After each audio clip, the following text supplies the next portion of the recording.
Hello, everyone. Today I bring to you Josh McKenty.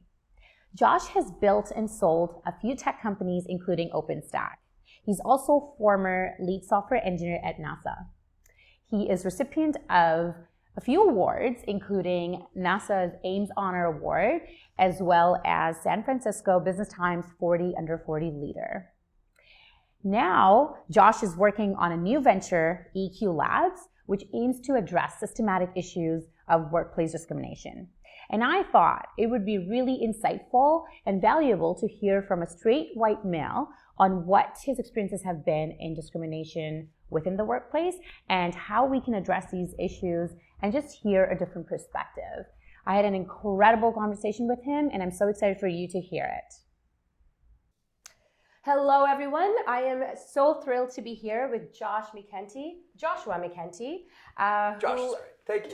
Josh is great.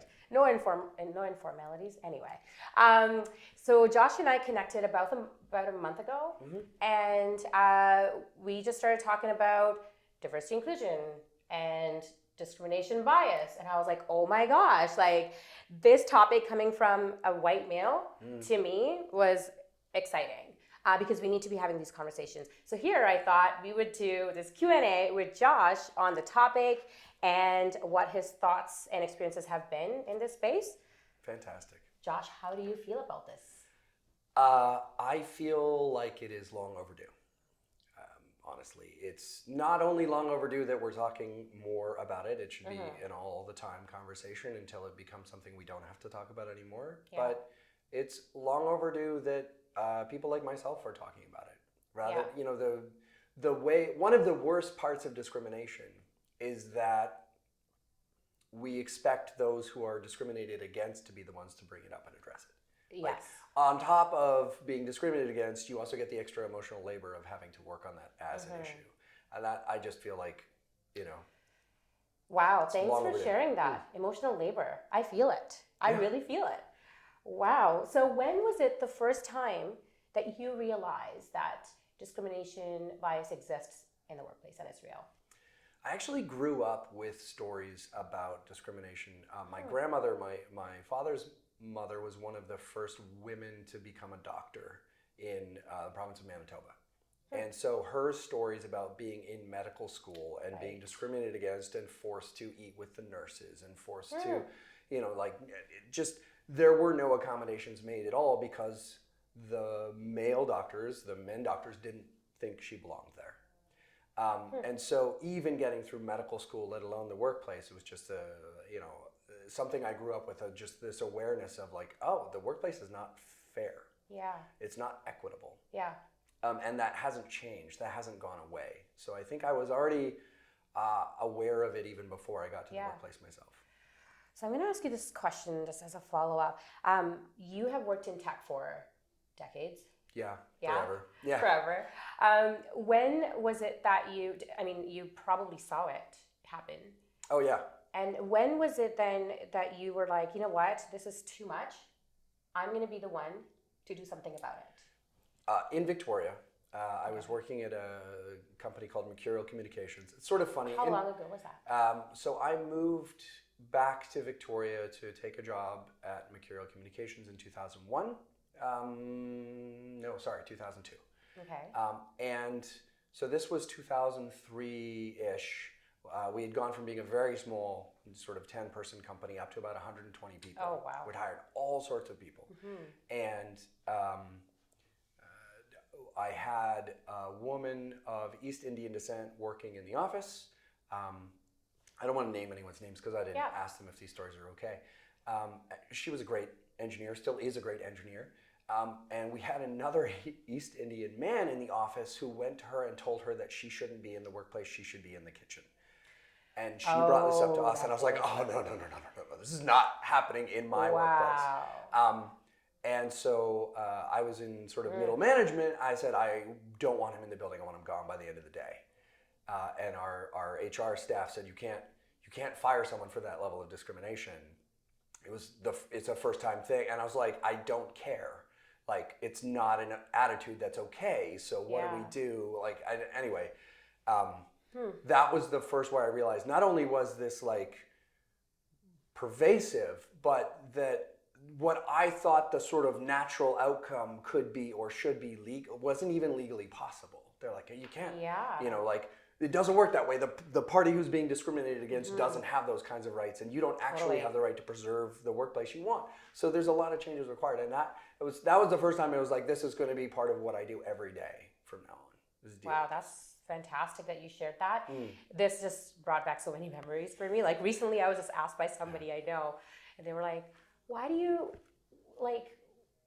enjoy being a CEO? And I'm like, what kind of question is that? Like, what kind of question is that? They were like, well, you could be doing so many other things. Like, why do you want to be a CEO? Like, is that something that you want? Like, being a woman CEO in tech? And that I was so offended by that. Without getting into details of that. So for you, you're also a dad. Yeah.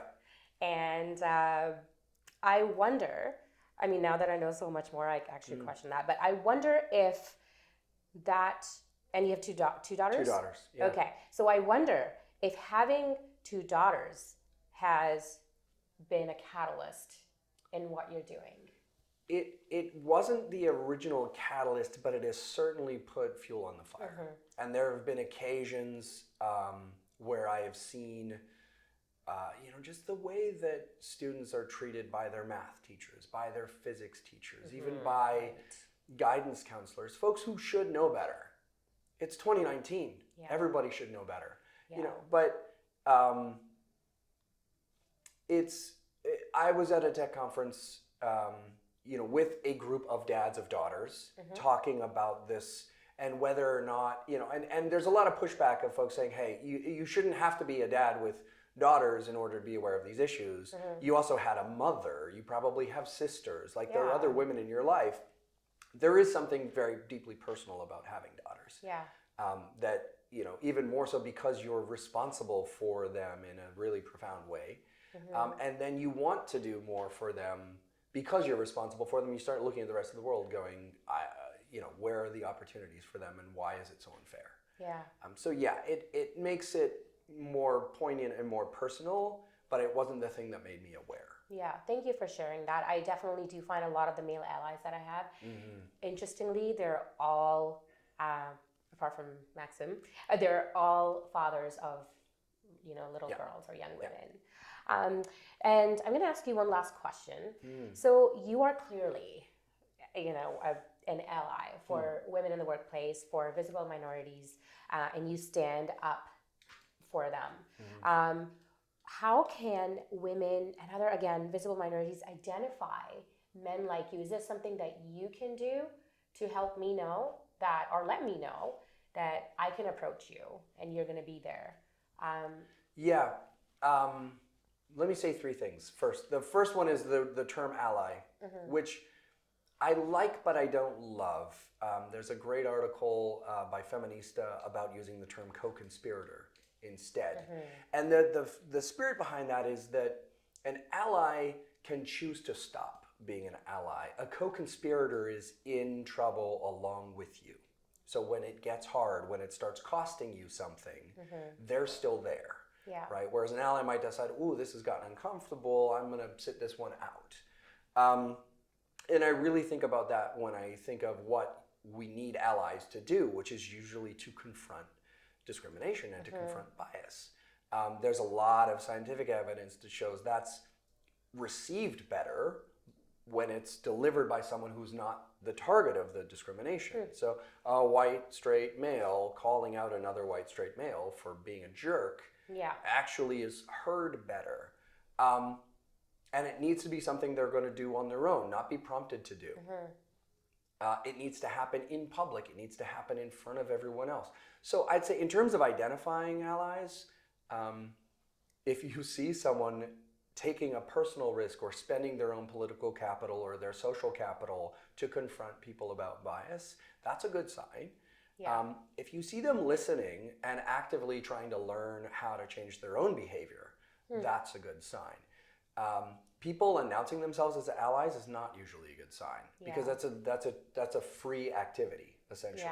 It's got positive social reward and no risk. So look for the risky activities. Look for the folks saying, "Hey, Can you please stop using the term guys? It's not a gender inclusive term. Hey, I see that you interrupted Humaira and I actually wanted to hear what she had said. Hey, I heard you just restating that idea, but I heard Humaira say that a half an hour ago, so I really appreciated when Humaira brought up that idea. So if they're assigning credit, if they're handing you your voice back, if they're calling out explicit discrimination, all of those things. That's fantastic. Oh my gosh. I hope that everyone can learn from that and be bold in taking that risk. You know, a lot of times it's just that even being a straight white male to voice that opinion, or just be not even opinion, your true self and how you feel and facts can be really daunting, because then how am I going to be seen in public by my peers? So it is bold, it's taking that risk. But we've been taking that risk as visible minorities for a long time, right? And so, just to close with emotional labor, right? Like it's extra work. Totally. There's a lot of good research that says you don't have to do it every time. Yeah. You know, it's really hard. People can end up with almost social anxiety if they feel like they need to call out every incidence of prejudice they ever see. Yeah. But you should look for co-conspirators who take those risks more often than not. Absolutely. That sounds great. Thank you so much, Josh. Thank you. Thank you. Really glad to be here. Yeah, really excited. I'll be back with another episode very soon. Thank you so much for watching.